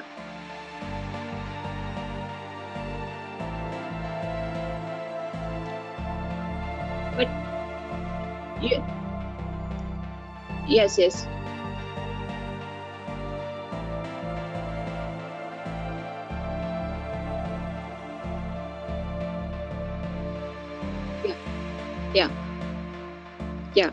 But the bitter fact we have with us is our waste handlers are at the stake.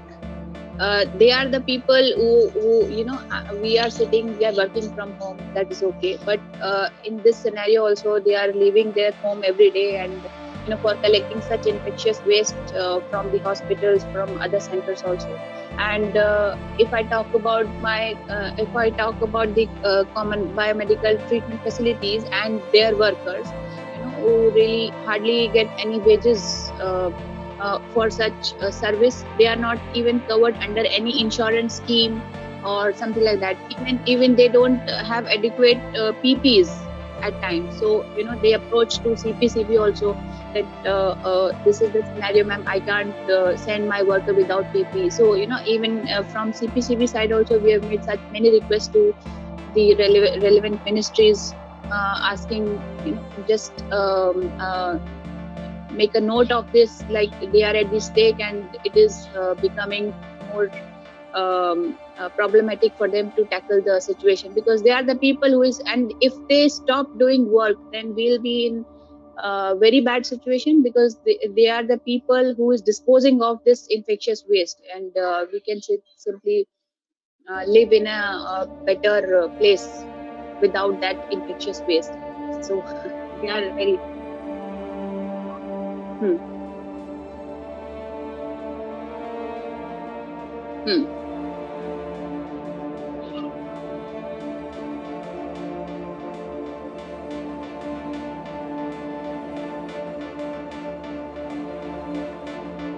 Yes.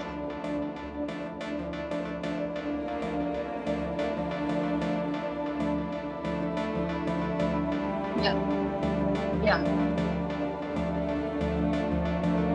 Yeah, that's right, exactly.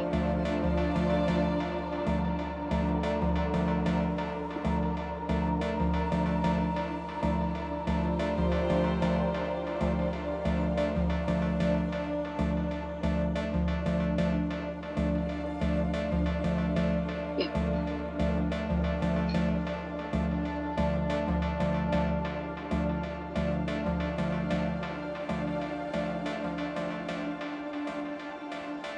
Hmm.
Yeah. Yeah, because the CPCB can really cannot do such thing to be same as farmer. Can CPCB cover these waste handling soldiers under special insurance? Yeah, because we are not the body to approve such things. My other ministry, for example, Ministry of Home Affairs and Ministry, with the help of Ministry of Health, we can always seek such kind of provisions if we want to have, because CPCB is only a technical body which runs or governs under the Ministry of Environment and Forests. But yes, if you submit such proposals officially, then we always forward them to the concerned ministry so that they can just think of that.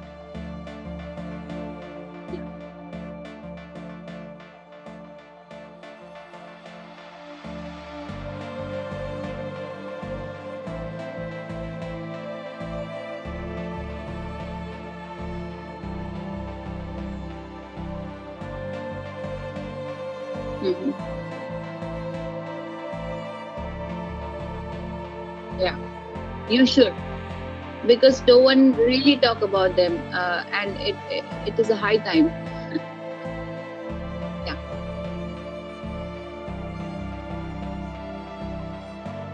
Yeah.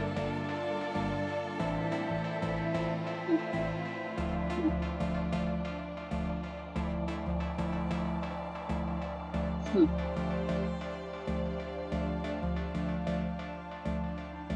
True.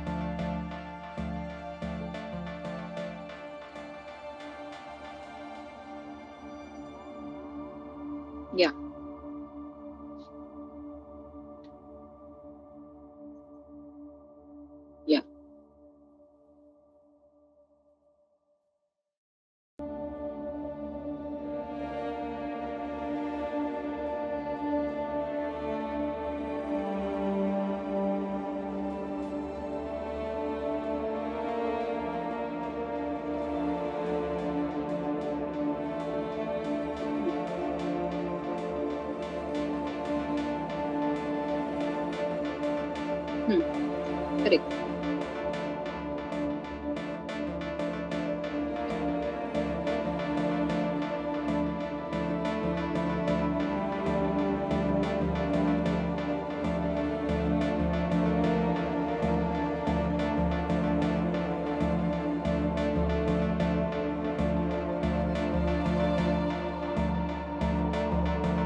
देखिए मैं आपको बताना चाहूंगा कि आगरा में या और भी, तो आगरा स्मार्ट सिटी में भी है और आगरा में इंटीग्रेटेड कमांड कंट्रोल सेंटर बन के तैयार है और उसको हम लोगों ने इस समय कोविड कंट्रोल रूम भी बना रखा है और बहुत सारे एप्लीकेशन, बहुत सारे टेक्नोलॉजीज के माध्यम से हम लॉकडाउन और सारी चीजें मॉनिटर कर रहे हैं, 4 स्टेप डिलीवरी कर रहे हैं, टेली मेडिसिन भी लोगों को कर रहे हैं। स्ट्रेस में जो लोग हैं उनको सिविल डिफेंस के लोगों के थ्रू उनके घर पे दवाइयां पहुंचाने का काम कर रहे हैं। तो स्मार्ट सिटी का हम अच्छा यूज कर रहे हैं।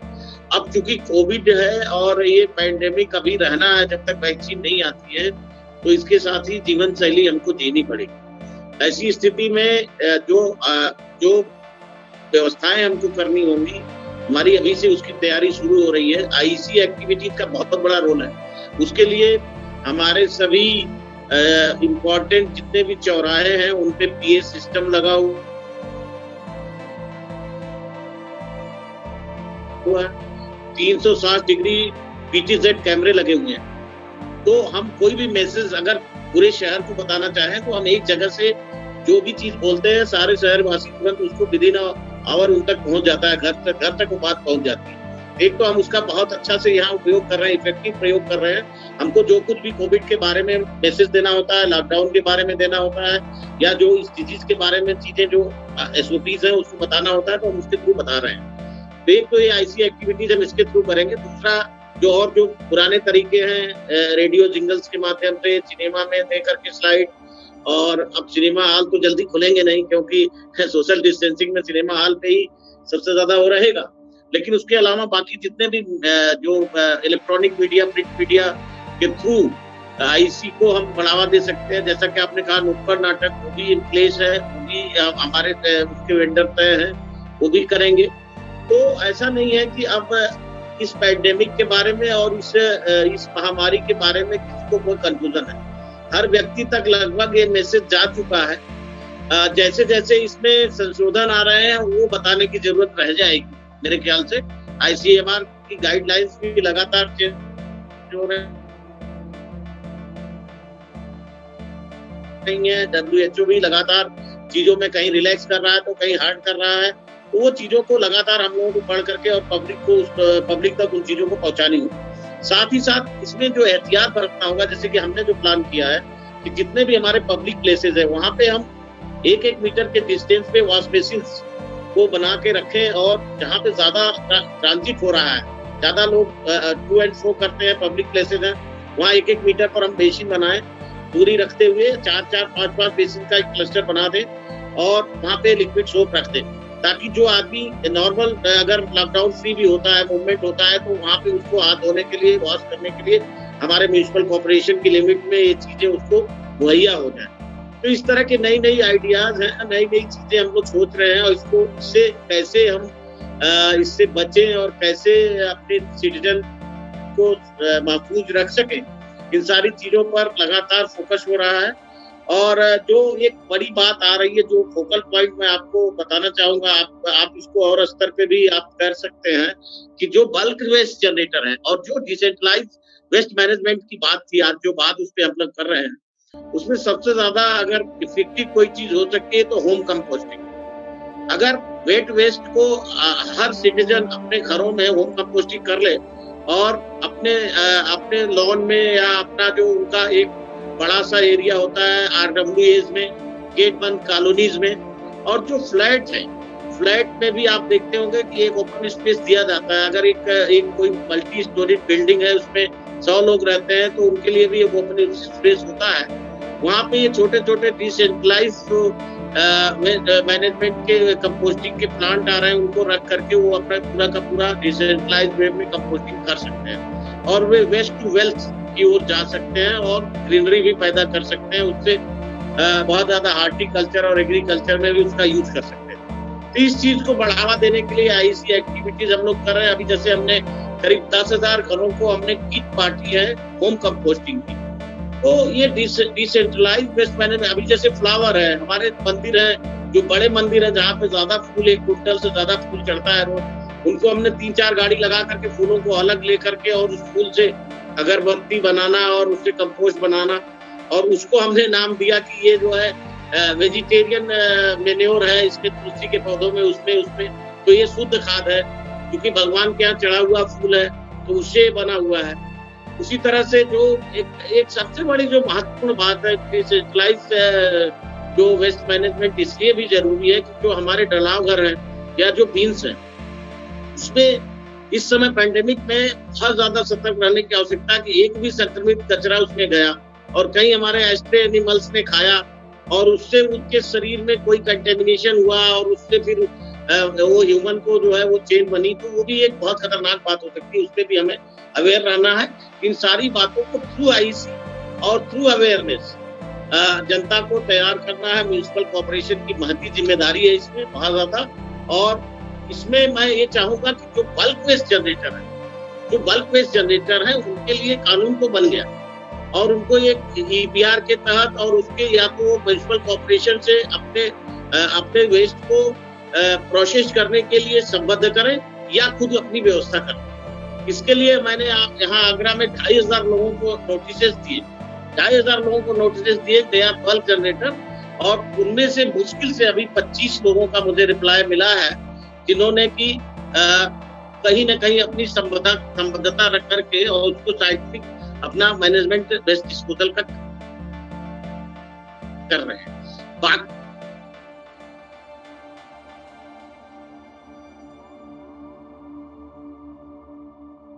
की रेस्ट जो है अभी भी उसको रिप्लाई नहीं कर रहे हैं। तो कोई एक इन्फोर्समेंट के लिए एक कोई ऐसी बॉडी बनानी चाहिए। सीपीसीबी को बहुत इसमें स्टेशन लेने के लिए एक और 1000% एक्शन हो और law is there, enforcement part is weak. So this is the focal point today. Thank you.